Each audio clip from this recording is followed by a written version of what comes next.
tyypit, joista puhutaan, että koska he lopettaa. Nyt osa heistä on päättänyt jatkaa, eli Litmanen.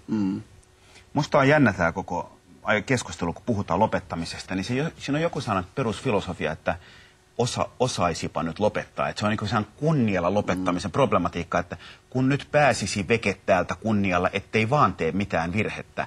Ja toinen puoli on se, että jos on ikään kuin sinut itsensä kanssa, niin musta siinä on myös jotain valtavan rohkeata ja hienoa, että mies, mikä on vaikka Litmanen, joka on ollut maailman paras, joka on pelannut Barcelonassa ihan huipulla, niin ikään kuin kestää sen, että hän pelaa ykkösdivaria Lahdessa. Ja sehän on myös rohkeutta, eikö vaan? Tämä on aivan ihan.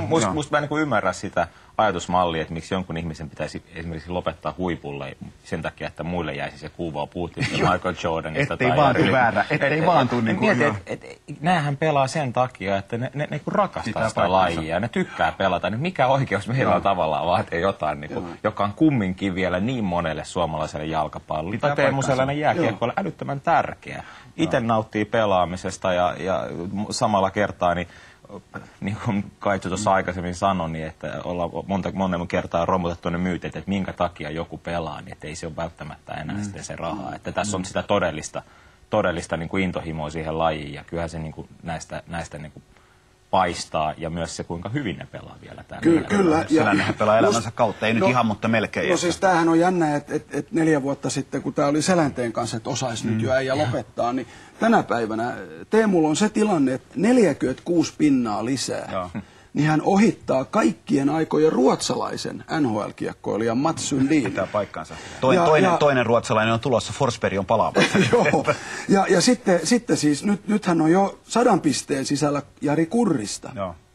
Et siis ihan tosissaan, jos Teemu pelaa niin kuin ensi kauden vielä, niin hän ohittaa ainakin Sundinin, ehkä jopa Kurri. Niin, mutta edelleen mä haluaisin palata kumminkin tässä siihen, että ei Teemu sen takia pelaa, että se ohittaa nämä kaikki, vaan se pelaa sen takia, että se tykkää pelata. Että tässäkin on niin kuin mun mielestä väärä lähtökohta sille, että pitää tehdä joku ennätys. Ja mä oikeastaan halusin vetää tämän siihen, koska viime viikolla, oliko se Ilta-Sanomissa vai missä oli, allekirjoittaa vetoomus, että Teemu jatkaa vielä vuoden, jotta hän ohittaa Sundinin.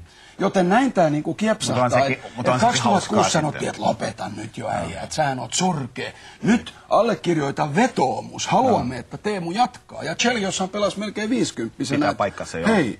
Mulla kävi vielä sama, vaikka mulla on jo 5 vuotta sanata suhteellisen arka aihe. Me ollaan Kaitsu kanssa tekemässä vetoomusta, mikä kohdistuu suhun. Lopeta. Toiseen suuntaan.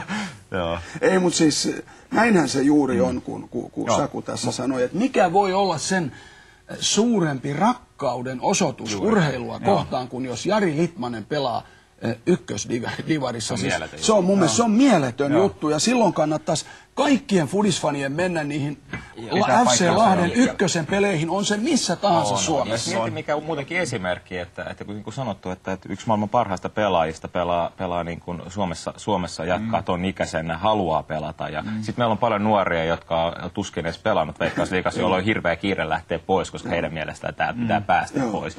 Niin mun mielestä se on myös aikamoinen ammattimaisuuden osoitus niin kuin tältä kantilta. Hirveän monethan lopettaa siinä vaiheessa, kun tulee olo, että en ole enää paras, niin sit on ikään kuin halu nopeasti vekeä, että ikään kuin oma kuva kontrollissa, että jotta minusta jäisi mahdollisimman hyvä kuva, niin lopetan silloin, kun on huipulla. Ja se on mun mielestä, siinä on jotain, mikä on musta väärää. Mutta se, mikä täytyy myös tässä samalla sanoa, niin mä oon miettinyt sitä, kun esimerkiksi kaikissa urheilulajeissa ja varsinkin jalkapallossa, niin se vaatimustaso, fyysinen vaatimustaso ja pelien määrä on kasvanut aivan radikaalisti, mutta silti pelaajat pelaa tällä hetkellä paljon pitempään vielä. Onhan tähän tullut tietty määrä ammattimaisuutta, tietymästä lajitietämystä ja kaikkea. Ja ilman näitä silti pelkällä intohimollahan kukaan ei pärjää noin pitkälle. Että sä tarvitset ammattimaisen asenteen, joka on oikeasti niin kuin 24/7. Mutta se on jännä tässä vielä, että puhutaan, että Litmanen vielä, joka on ollut kuitenkin aivot ja niin kuin syöttäjien kuningas, niin hänelle vielä tavallaan tuon arvokas vanheneminen sopii, mutta Teemu on mun mielestä hurja, koska Teemun pelaaminen lähtee kaikki nopeudesta. Ja se, että hän edelleen on niin kuin liigassa nopeimpia tai kykenee, niin se on musta huikeaa. Palaan vielä tuohon, mitä Aki sanoi. Ville Peltosella on tällainen slogani, jota hän niin kuin usein seuraa, että motivation gets me going. Discipline keeps me going.